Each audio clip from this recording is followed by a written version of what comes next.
فقلت لها مش فاهم قصدك ايه. قالت لي مالك، انا شايفاك دلوقتي قدام الشقه من العين السحريه وبتخبط عليا وبتقول لي انك نسيت المفتاح بتاعك وجاي تاخده. سمعت وقتها واحد بيخبط عليها فعلا وبيقلد صوتي. بسمة، افتحي الباب يا حبيبتي.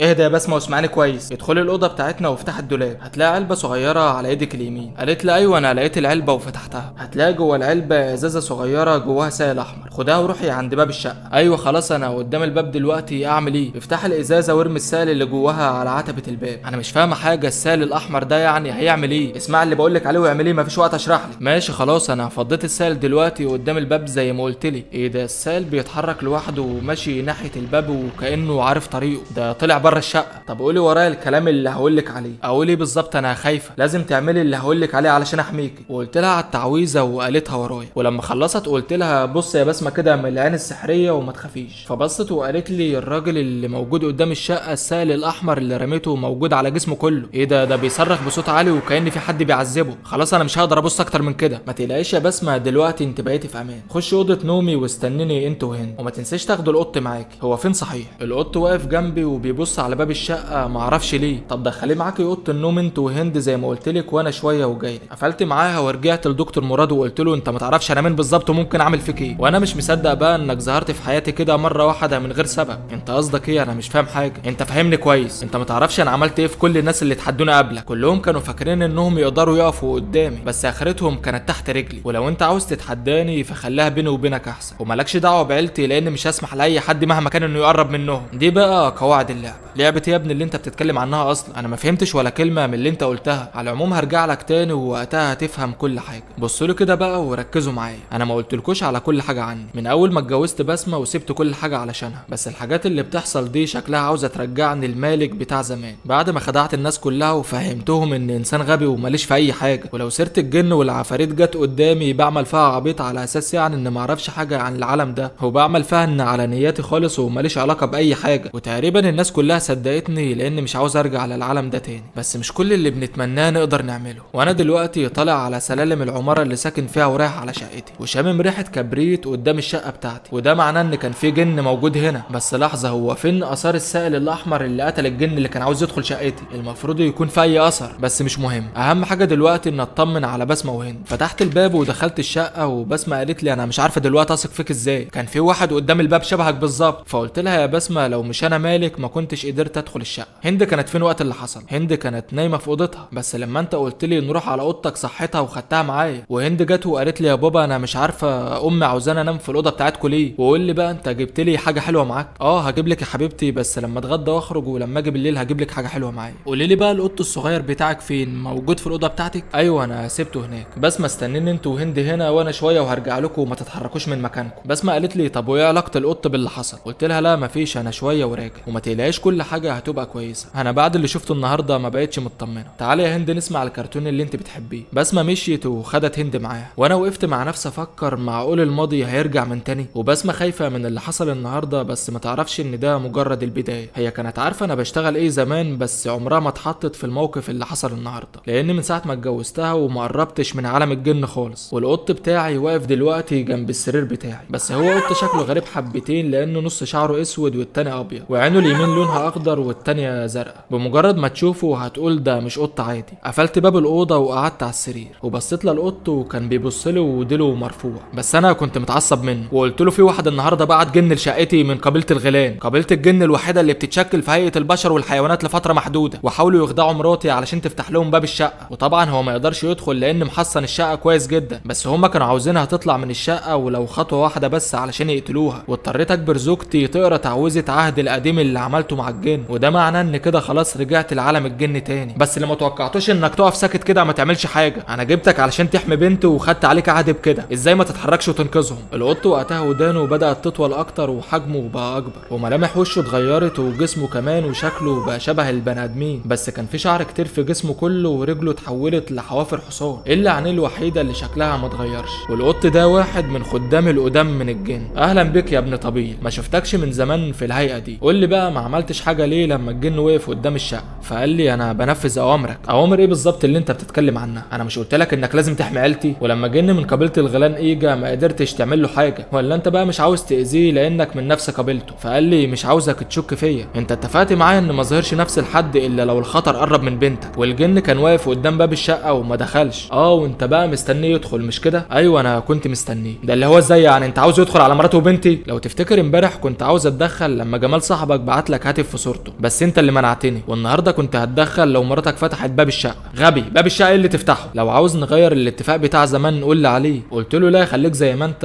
احمي مراته وبنتي، لان انت خط الدفاع الاخير بالنسبه لي لو انا فشلت ان احميهم، وانا هعمل اللي كان لازم يتعمل من زمان. والقط قال لي ان في العالم بتاعه كلهم بيتكلموا عن الشخص اللي بيطاردك. ايوه ايه اللي بيحصل مش فاهم؟ بيقولوا ان واحد من البشر جهز نفسه من سنين علشان ينتقم من اللي عمله حاكم الجن في عيلته. طب وانا ايه علاقتي باللي عمله حاكم الجن في عيلته؟ هو بيقول ان انت حاكم الجن. انا حاكم الجن؟ وايه اللي مخليه واثق كده ومين اللي قال له الكلام ده؟ بيقولوا ان المذبحه اللي استمرت لسنين كانت من فعل حاكم الجن، وانا عارف انك كنت موجود وقتها. اسمعني كويس يا ابن طبيل، انا اللي طلعت الاشاعه دي زمان علشان اخلي الصحراء كلهم يخافوا مني ويعملوا لي الف حساب. انا اللي صنعت اسطوره حاكم الجن اللي محدش يقدر عليه، بس الشخص ده مالوش وجود اصلا. وارجع لنفس هيئتك قط زي ما كنت علشان محدش يحس بحاجه. انما انا بقى فلازم اجدد عهدي مع قبائل الجن. خلينا بقى نسيب مالك شويه ونروح للشيخ صالح الغفاري وتلميذه حاتم. الشيخ صالح ده من اقوى الناس اللي بيتعمل لهم الف حساب، حتى بعد ما كبر وبقى عنده 75 سنه، اسمه لوحده بيرعب الصحراء كلهم. وحاتم تلميذه وتربى على ايده. وركز معايا وصحصح كده علشان في اسرار كتير هنعرفها دلوقتي عن الشيخ صالح وايه العلاقه اللي بتربطه بمالك.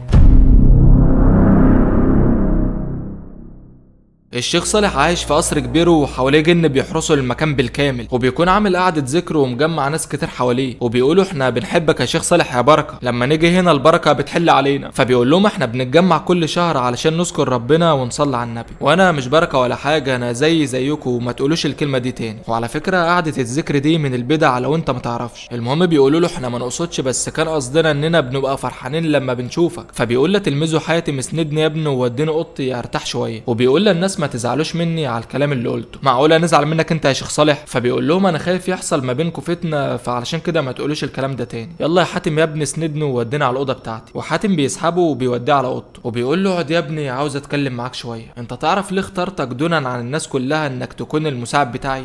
طبعا علشان انال شرف خدمتك. حاشا لله يا ابني، انا اخترتك انت بالذات علشان ما تعملش الغلطات اللي انا عملتها زمان، وخليتك جنبي 30 سنه علشان تتقي ربنا وما تاذيش حد زي ما انا عملت زمان. ما تقولش على نفسك كده يا شيخ صالح، انا بقالي كتير معاك وعمرك ما اذيت حد. انا يا ابني الدنيا خدتني زمان واتغريت بقوتي ومشيت ورا شهوه التملك والسيطره واذيت ناس كتير، والشيطان ضحك عليا وخلاني جلاد بيحاسب الناس على افعالهم، مع ان المفروض اللي بيحاسب رب العباد مش انا. وانا بشهد ربنا يا شيخ صالح ان من اول ما عرفتك ما شفتكش بتاذي حد ما يستحقش العقاب. ما المشكله يا ابني انهم لو يستحقوا العقاب فعلا فده ما يدينيش الحق ان اعاقبهم. الجن هيقلي وقتها ان انا سيف الله في الارض، واتغريت بقوتي واستخدمت كل الخدم اللي عندي من الجن وخليتهم يأذوا كل الصحراء اللي بيستخدموا الجن علشان يأذوا بهم الناس. وكنت فاكر ان اللي انا بعمله ده هو الصح، بس ما خدتش بالي ان انا بقيت اسوأ منهم لان عينت نفس القاضي والجلاد في نفس الوقت. ايوه طب ليه بقى يا شيخ صالح انت علمتني لغة العالم السفلي؟ يمكن يا ابني تعرف تعمل اللي انا ما عملتوش زمان وربنا يسامحني بسببك. انا برضو حاسس يا شيخنا ان اكيد في حاجة ورا الكلام ده. عندك حق يا ابني، النهارده الصبح خدمي من الجن عرفوني ان الكلام بدأ ينتشر تاني عن مذبحة الصحراء. لسه فاكرها ولا نسيت؟ طبعا هي دي حاجة هتتنسي؟ الجن بيقولوا ان في واحد بس هو اللي نجا من المذبحة ورجع دلوقتي علشان ينتقم من اللي كانوا السبب فيها، والغريب بقى انه مش جاي ينتقم مني، ودي الحاجة اللي مش قادر افهمها. وعرفت انه بيشك في شاب غلبان كده ملوش علاقة باي حاجة اسمه ملك غراب. دورت كتير وراه ومفيش فايدة، تاريخه نضيف وعمره ما اتعامل مع الجن قبل كده لدرجة اني شكيت فيه. ايوه يا شيخنا انا عاوزني اسأل قرينه من الجن علشان اعرف كل الاخبار عنه. مش هتلاقي حاجة يا ابني، انا دورت قبلك، بس الاخبار اللي اللي عندي بتقول ان مالك ده هو المسؤول عن مذبحة الصحراء، وكأن في واحد بيستفزني علشان ادور ورا الشاب ده. انت عارف ان متأكد من زمان ان مش انا بس اللي عملت مذبحة الصحراء، ومن زمان وانا عارف ان في واحد تاني ورا الحكاية دي، بس لحد دلوقتي لسه معرفتش هو مين. علشان كده لازم اعرف كل الاخبار عن الشاب اللي اسمه مالك. انا اسف يا شيخنا، بس انت علمتني ان اكون صادق معاك، وانا عارف ان ضميرك بيأنبك لانك قتلت كل الصحراء، وعاوز تشوف حد تاني يكون السبب في مذبحة الصحراء مكانك، لانك مش قادر تتحمل ذنبهم، برغم ان متأكد ان مفيش اي حد مننا هيشيل اي ذنب عن المذبحة اللي حصلت. لو كان اللي في دماغي صح يا ابني، فانا عاوز اقابل الشاب ده، عاوز اساله عن كل اللي حصل واتاكد بنفسي اذا كان ليه علاقة باللي حصل ولا لا. اسمع يا حاتم، انا هعرفك مكانه علشان تبعت له خدامك من الجن وخلوهم يراقبوه كويس، يمكن يوصلوا لاي حاجة، ولو عرفوا حاجة عرفني علشان ابعت له هاتف في صورتي علشان يقابلني. طب وليه ده كله يا شيخ صالح؟ لو عاوز تقابله فانا ممكن اجيبه لك هنا غصب عنه. هدي نفسك بس شويه يا ابني، لو كان هو اللي في بالي فمفيش حد هيقدر يجيبه هنا غصب عنه، حتى انا. خلاص انا هبدا اراقبه من دلوقتي، بس احنا لسه 2 الظهر وقعده الذكر مستمره لحد 2 بالليل. طب طلعنا اقعد مع الناس اللي بره، وادخل انت اوضتك علشان تحضر خدامك من الجن وتخليهم يراقبوا مالك، وما تنساش لو وصلتوا لاي حاجه تعرفني في ساعتها. نسيب بقى حاتم والشيخ صالح ونرجع تاني لمالك اللي راح للفيلا بتاعته اللي في 6 اكتوبر، وقال ان مفيش حل غير ان ارجع بقوتي زي الاول. علشان كده انا هجدد عهدي مع الجن مره تانية. طبعا دلوقتي هتسالني ايه حكايه الفيلا دي؟ هقولك ان والدي اشتراها بعد ما رجع من السعوديه، ومفيش حد يعرف بموضوع الفيلا دي غيري انا وبس، حتى انه قبل ما يموت باعها لي علشان ما تدخلش في الميراث. الفيلا دي واحده من اسراري اللي ملهاش نهايه، كنت بستخدمها زمان في السحر قبل ما ابطل، ودايما كنت بروح ابص عليها كل شهر وادفع فواتير الكهرباء والميه علشان تفضل جاهزه في اي وقت لو حبيت ارجع لها، حتى لو ما كنتش ناوي استخدمها اصلا. بس دايما كنت حاسس ان اليوم ده هيجي من تاني. وانا واقف دلوقتي في الدور الارضي وتحديدا اوضه المكتب، وفصلت الكهرباء عن الفيلا كلها علشان ما يحصلش اي حاجه تعطل اللي هعمله دلوقتي. مفيش غير الشموع اللي انا موزعها على الارض في زوايا الاوضه، والبخور اللي ريحته مش غريبه عليا، وده بخور مخصص لتهيئه الغرفه للي هيحصل دلوقتي. وهبقى كذاب بصراحه لو قلت لكم ان انا ما وحشنيش الجو ده. دلوقتي هجدد عهدي مع الجن مره تانية، العهد اللي عملته اول مره سنه 1999. كنت وقتها لسه شاب صغير ما يعرفش ايه اللي بيعمله، هقعد بس على الارض علشان اريح اعصابي، ومسكت نضارتي وكنت بضحك على الناس اللي ما يعرفوش حياتي، لانهم فاكرين ان نظري بقى ضعيف زي اي حد، ما يعرفوش ان نظري ضعف من كتر ما بشوف الجن. بس خلاص انا مش هحتاج النضاره الفتره الجايه، ولازم دلوقتي اصرف عمار المكان من الجن، ودول موجودين في كل البيوت، ولازم اصرفهم علشان ما يعترضوش اتصالي مع الجن اللي هيحضروا كمان شويه.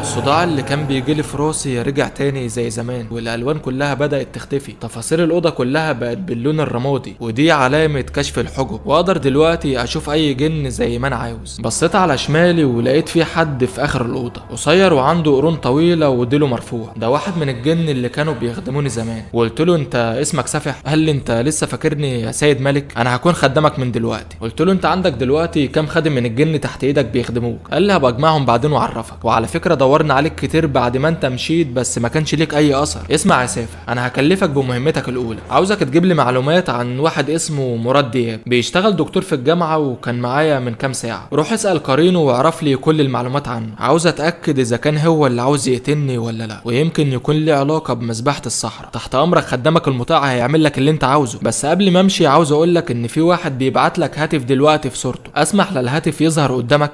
شكل كده كان في واحد مستنيني ارجع تاني علشان يكلمني، بس انا خلاص ما بقاش يفرق معايا، ويلا بقى نخلي اللعب على المكشوف احسن. اسمح للهاتف يظهر قدامي. وقتها الدايره الزرقاء بتبدا تتكون في الغرفه، وشفت راجل عجوز ظهره محني من ده، الشيخ صالح الغفاري. الظاهر كده ان مش هعرف اهرب من قدري مهما عملت، والشيخ صالح قال لي لو اللي في دماغي صح فانت تعرفني من زمان، والغريب ان انا ما اعرفكش. انا هستناك في البيت تجيلي النهارده وما تخافش مني، واعتقد يعني انك تعرف عنوان بيتي كويس، ولو ما تعرفش فاسال اي حد من خدامك من الجن وهيدلك على البيت، كلهم يعرفوا مكاني. وبعدها على طول هاتف الشيخ صالح اختفى، وانا كنت مصدوم ومستغرب هو الشيخ صالح عاوزني ليه، واتحركت بسرعه، ودلوقتي انا واقف قدام الفيلا بتاعت الشيخ صالح. مجرد وقوفي بس قدام بيته بيرعبني. انا اللي عملت حاجات مش ممكن تتخيلها. ما اقدرش اقف في مكان موجود فيه الشيخ صالح، لان دلوقتي اقدر اشوف الجن من تاني، وقدام بيته واقف جيش كامل من الجن بيحرسه، واللي زيي ما يقدرش يدخل بيته بالخدم بتوعه من غير اذن الشيخ صالح، لان لو فكرت اعمل كده الجن اللي بيحرسوه هيقتلوني. مشيت في اتجاه بيت الشيخ صالح، والجن اللي بيحرسوه بدأوا كلهم يبصوا لي، وعارفين ان انا كمان شايفهم زي ما هم شايفيني. دخلت جنينة البيت وسمعت صوت الاناشيد الدينية. كنت عارف ان دي قعدة ذكر من اللي بيعملها كل شهر عنده في البيت. وعلى باب البيت واقف واحد عنده 50 سنة، اكيد ده حاتم تلميذ الشيخ صالح. قال لي اهلا بك يا استاذ مالك، انا حاتم مساعد الشيخ. طبعا انا اعرفه كويس بس هو ما يعرفنيش، وقال لي مش هتدخل من الباب الرئيسي. الشيخ قال لي ادخلك من الباب الصغير اللي في الناحية التانية، ومستنيك دلوقتي في غرفة الخلوة بتاعته، واتفضل معايا. اكيد طبعا لازم اتفضل معاه، ما انا ما اقدرش اخالف اوامر الشيخ صالح. انا رجعت لعالم الجن تاني علشان كل حاجة هتتكشف قدامي، وما كنتش اعرف ان الشيخ صالح هيوصل لي بالسرعة دي، بس طالما وصل لي ما اقدرش اهرب منه. لازم اقف قدامه بشجاعة واشوف هو عاوز مني ايه بالظبط. بس هي فين الشجاعة دي؟ مش حاسسها ليه في بيت الشيخ صالح. وفضلت ماشي ورا حاتم لحد ما وصلنا لممر ضيق فيه باب خشب صغير. حاتم فتح الباب وقال لي اتفضل معايا من هنا، وانا ماشي بحذر وببص حواليا ونازل من على السلم لتحت، وشامم ريحة البخور، والجن واقفين حوالين المكان بيحرسوه، ومع كل خطوة بمشيها عدد الجن اللي بيحرسوا المكان بيقل، لحد ما دخلت الغرفة فيها مبخرة محطوطة في نصها ومخدات مرمية على الارض. ولقيت الشيخ صالح قاعد على مخدة منهم، وكان كبر جدا في السن، بس الغريب ان هيبته زادت اكتر من الاول. كان لابس عباية بيضة وقال لي تعالى يا مالك اقعد جنبي. حاولت اتمالك نفسي وما بينلوش خوفي وقعدت جنبه. وحاتم كان واقف على باب الاوضه وبيبص لي بنظره كره ومركز معايا وكانه مش واثق فيا. والشيخ صالح قال لي مالك يا ابني قلقان كده ليه؟ قلت له قبل اي حاجه يا شيخ انا عندي خادم من الجن اسمه سافع، بعته من شويه يجيب لي خبر واحد، ولو وصل هنا فحراسك من الجن هيمنعوه يدخل، فاتمنى تسمح له يدخل البيت اول ما يوصل. اللي انت عاوزه يا مالك. حاتم ادخل الاوضه اللي جنب اوضتي هنا، وعرف كل الجن اللي في البيت يسيبوا سافح يدخل اول ما يوصل. يا شيخ صالح مش لازم نثق فيه كده، نفذ اللي قلت لك عليه يا حاتم وما تخافش عليا، لان قاعد مع مالك لوحدي، هو اصلا مش جاي يأذيني. خلاص اللي تشوفه يا شيخ صالح. وحاتم مشي وراح يعرف الجن اللي بيحرسوا البيت. والشيخ صالح قال لي ايه رايك بقى في الخلوه بتاعتي؟ قلت له ما تليش بواحد زيك كان بيختلي في الجبال والاوديه لشهور ومحدش يعرف عنه حاجه. خلاص يا ابني ده كله بقى مجرد ذكريات، انا دلوقتي بطلع السلم بالعافيه. كلنا سمعنا عنك زمان وحكاياتك مع الجن اللي ما بتخلصش، وكلنا اتمنينا نقابلك ونتعلم على ايدك، بس انت كنت بترفض تعلم اي حد. كفايه عليا يا ابني فتنه الجن. طب والحاجات اللي انت تعرفها عن العالم التاني هتروح كده؟ اسراره كلها يا ابني هتدخل معايا القبر بتاعي، زي ما انت كمان كنت عاوز تدخل سرك معاك القبر ومحدش يعرفه غيرك. مش صح ولا ايه؟ انت استدعيتني ليه يا شيخ صالح؟ عندي قصه عن مذبحه السحرة المصريين اللي اكيد تعرفها كويس، وكنت متاكد طول السنين اللي فاتت ان في واحد غيري يعرف سر المذبحه اللي حصلت. حاولت ادور عليه سنين بس ما وصلتش لحاجه، انما دلوقتي قاعد قدامي وتقريبا كده الشخص ده محتاج مساعدتي. طب هو انت ممكن تقدم له المساعده فعلا؟ والله لو يستحق المساعده فانا مش هتاخر عنه، هتساعده حتى لو عرفت حاجات ما تتخيلهاش. ما اقدرش اوعدك قبل ما اعرف واحكم بنفسي. خلاص هحكي لك كل حاجه ومن قبل المذبحه كمان، بس قبل ما اتكلم لازم اعرفك بنفسي والذنب اللي عملته. انا مالك غراب، وذنب ان انا الوحيد اللي كنت مسؤول عن قتل 23 ساحر من اخر سنه 2003 لحد 2008، وانا اللي خدعتك علشان ادخلك معايا في قتلهم.